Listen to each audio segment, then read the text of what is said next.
Hi, hello, welcome to the chaos that is 2025. I have not made a video this year that I have uploaded, I'm pretty sure. Everything has been from like the Christmas period, and I just got like super burnt out with the amount that I was editing over December and with university this year, and I just unwillingly or unknowingly took a break. But I want to take this video to say hello, I'm coming back. Thank you for being here if you're watching this, and I just thought I'd get ready and we'd have a chat about this year a little bit and kind of check in, see how it's going, and then I tell you like a bit of my plan for this year. I know that this is like not the most aesthetic background, the lighting is pretty awful, but for now I'm just going to do my hair, do my makeup, because we are going to my friend's leaving party. If you are new here, hi, welcome, thank you for being here. My name is Michaela. I am a PhD student at the University of Tübingen in Germany, but I am originally from New Zealand, as you can probably tell by my accent. I moved to Germany in December of 2021 with my husband to do my PhD here, and I've been going for 3 years. If we're 2025 and I started 2022, then yeah, I've been going for 3 years, which is kind of scary to realize that I'm 3 years into a PhD, which in some countries is all you get for a PhD. You only get 3 years, and I'm in my 3rd year, which is kind of scary, but it's also like fine, because in Germany 3 years is very not normal, especially because of the route that I took to do my PhD, where I started unfunded and then spent my first year writing and applying for scholarships. So it definitely wasn't the like normal route for starting a PhD. I was going for the messy bun look, but I don't think this is it. I'm going to do it the way that I want to do it and not the way that the videos say. So I spent my first year applying for scholarships, and then I got one that started a year and a half into my thesis. I'm technically in my 2nd year of my scholarship, and I've actually just applied for the renewal. I have to do like a report at the end of each year to show my progress and what I've done, and then they assess if they're like willing to fund me for the next year. So I have actually just submitted my report, and I'm waiting to hear back. I have never known somebody to not get to not be approved for continual funding. I'm sure it'll be fine. It's just one of those things that always like, I don't know, weighs on your mind. What if they don't accept me? What if they're unhappy with my progress? But I think it'll be fine. I've had a really successful last year with, I submitted 2 things for publication, which is awesome. And I recently found out that they are both coming out this year. So one of them should be coming out in July, and then the other one will be coming out in around December, which is very, very exciting. I did not expect that, but it's just like another thing to add to my CV when I graduate, which is awesome. I am studying medieval history. I probably should have said that. And those 2 publications were for, oh my gosh, medieval history. I do have other publications, like the whole of last year. If you were here, you would know I wrote a book for a project that I've been employed on in New Zealand while I've been doing my PhD, and the project is coming to an end with a book launch, which is super exciting. I was basically part of the team last year that wrote the book, and as the like lead historian on the project, because the rest of them were medical specialists who were a part of the project out of like interest and everything.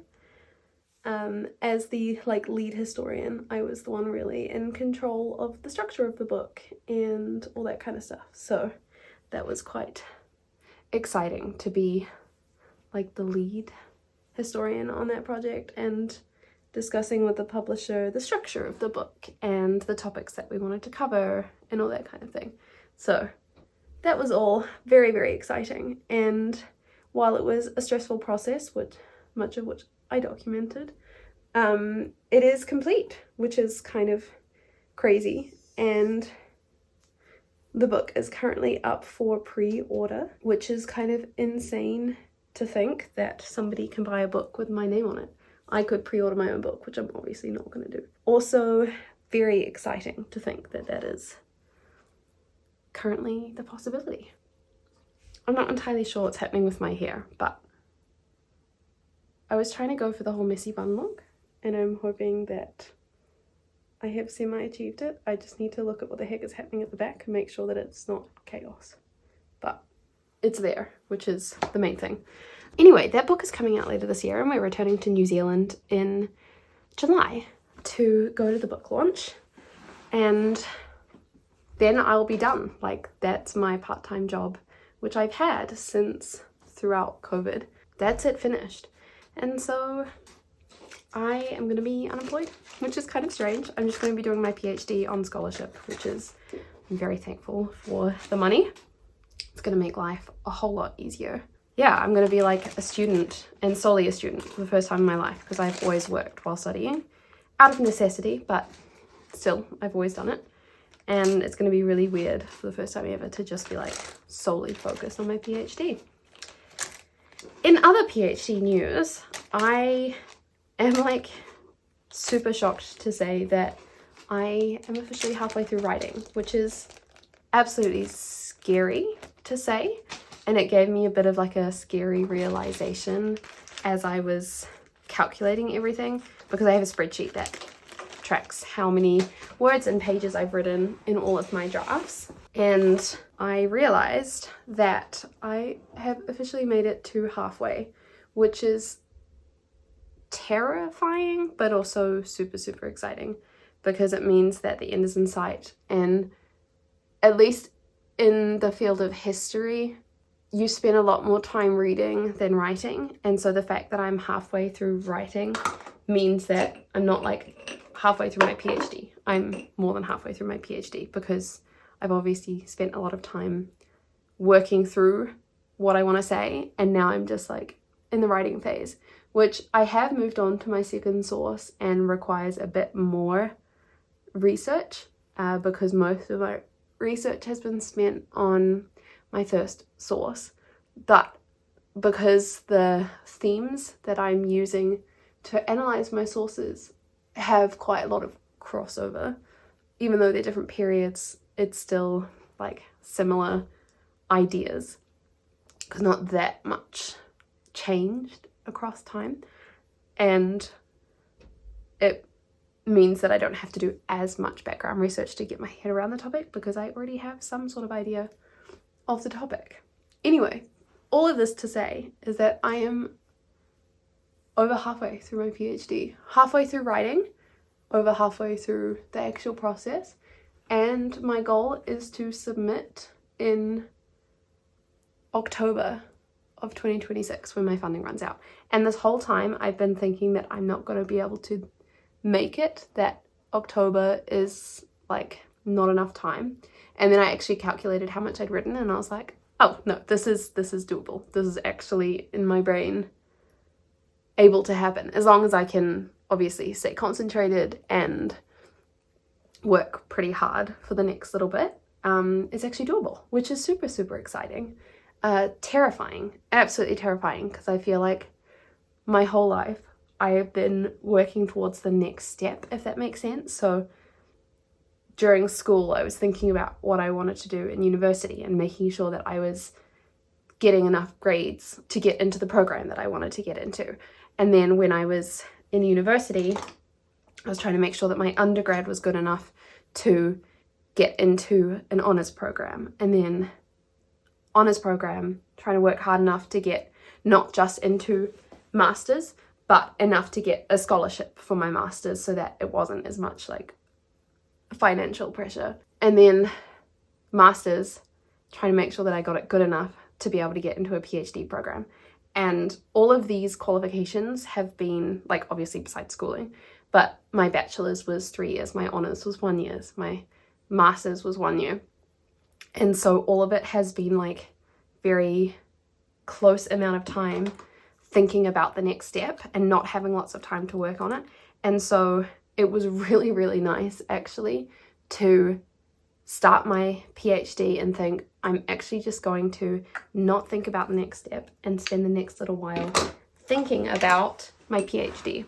I have 3 to 5 years to do it, and so I don't have to be thinking about what country I want to be moving to or what grade I have to be getting in order to make sure I get accepted to the next program, because I mean, after this it's just a job search, so it's still important, but it's not like I'm trying to get certain requirements to get just like meet the acceptance requirements.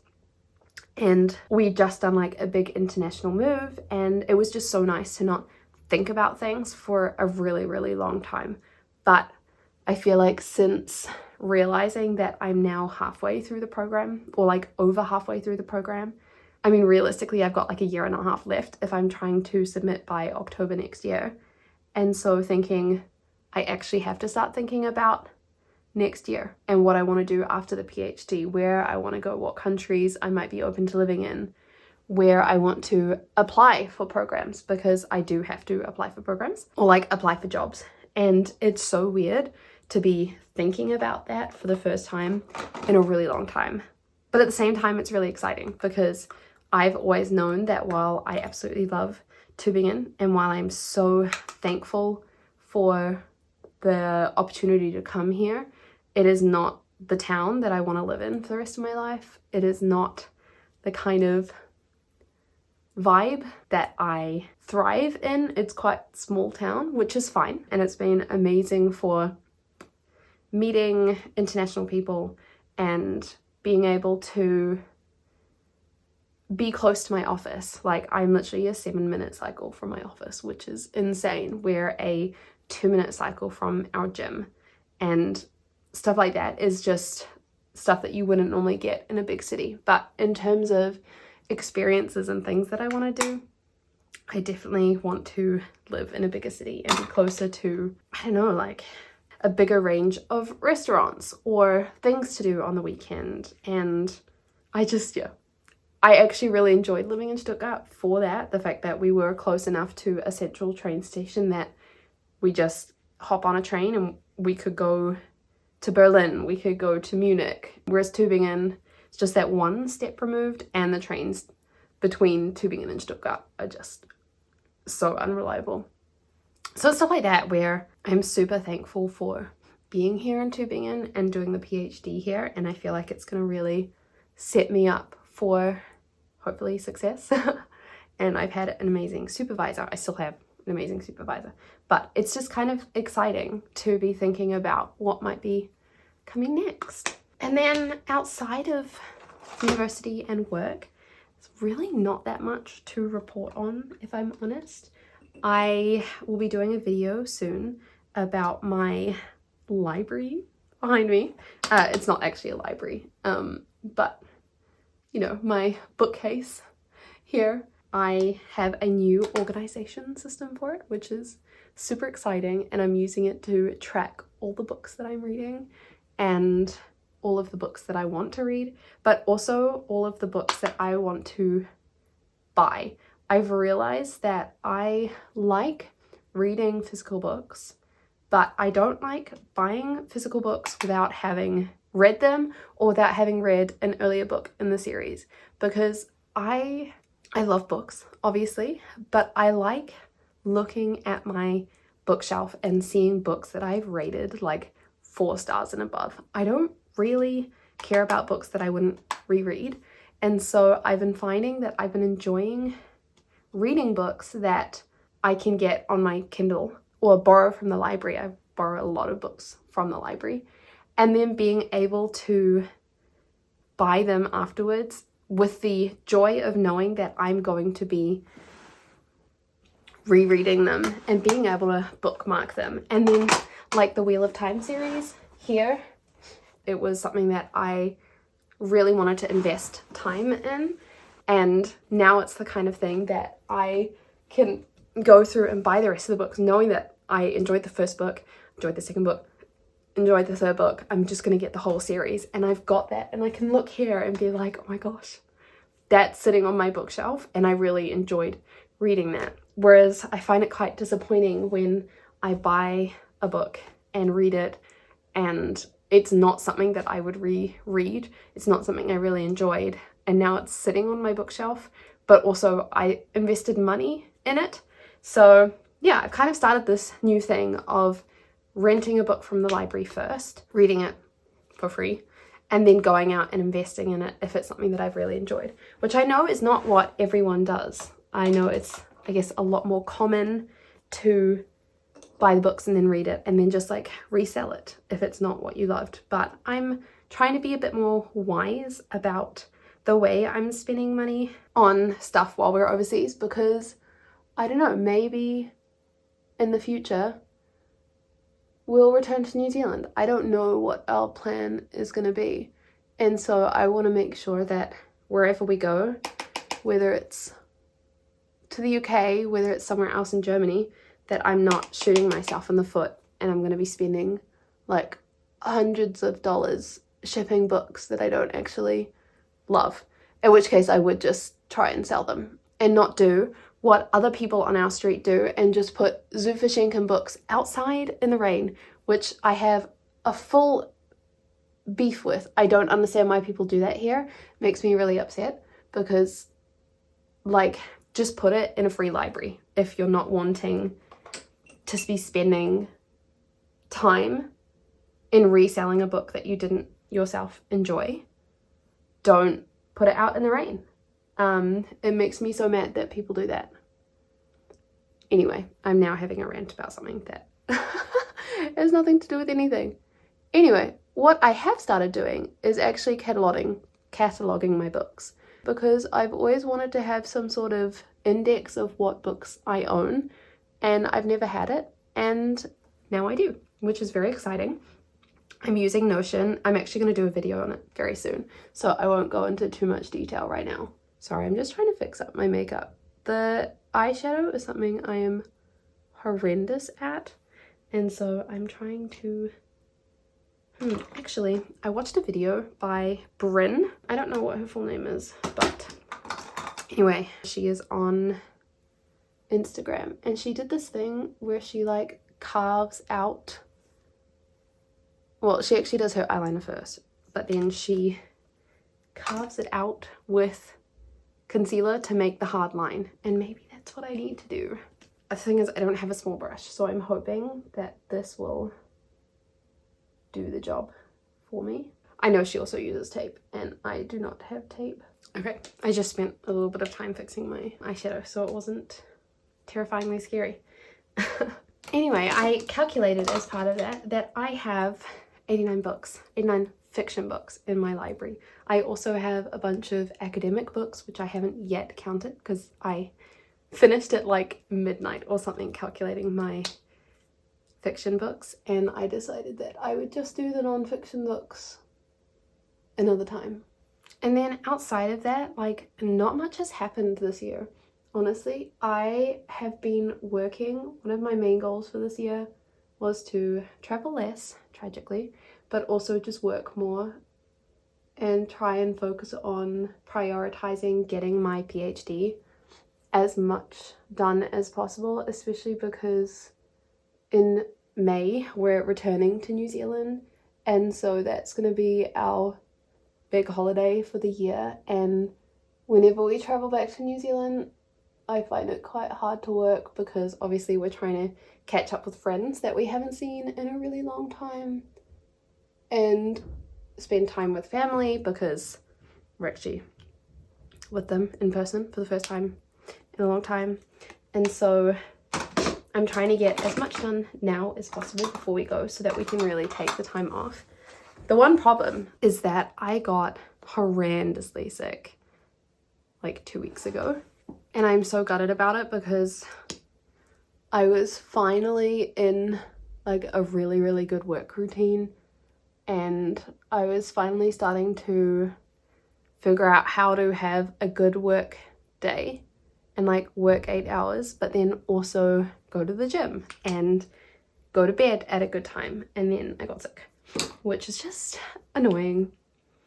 Anyway, I ended up getting horrendously sick and being stuck in bed for like 2 weeks. And the only good thing to come out of that time is that I was well rested at the end of it. I caught up on a bunch of sleep, and then I got through like 3 or 4 books, which is so unusual for me at the moment because obviously I read a lot for my PhD, and then sometimes I get to the end of the day and I just struggle to read at the end of the day because there is so much information in my brain. But I think it reignited a passion for reading again, which, not that it died, but I think sometimes I just forget how much I love reading and I get into a bit of a reading funk, especially when it's stuff that's not the most like enthralling books. But I have just realized that fantasy is just my favorite genre, and I got through so many romantic fantasy books, and it was just, while I was horrendously sick, it was really nice to reignite that passion and, I don't know, spend some time actually doing something that I really love doing. So anyway, I know that was like a super chaotic video, and I don't know if I achieved anything in recording this, but it was really nice to chat, and especially while I was getting ready. I know it kind of looks a bit crazy, but I feel like the messy bun kind of worked. I don't know how it looks at the back, but I don't have to see the back, so does it really matter? And then I feel like I finally started figuring out my makeup routine. I still need to put my lipstick on, but I'll do that in a second. But anyway, thank you so much for watching. I'm excited to get back into the swing of videoing and recording stuff. I feel like it's something that I haven't really done in a long time, and I started to miss it, which was a sign to come back. So yeah, thank you so much for watching this, and I'm really looking forward to the videos I'm going to be recording this year. Kind of nervous about hitting the 1 year until hand-in mark, but I'm excited to document that area and see where I'm up to with my writing and seeing how good or nervous I feel by that point. Yeah, anyway, this is a long conclusion now, but thank you for watching. I hope that you enjoyed this, and I will see you with another video very soon.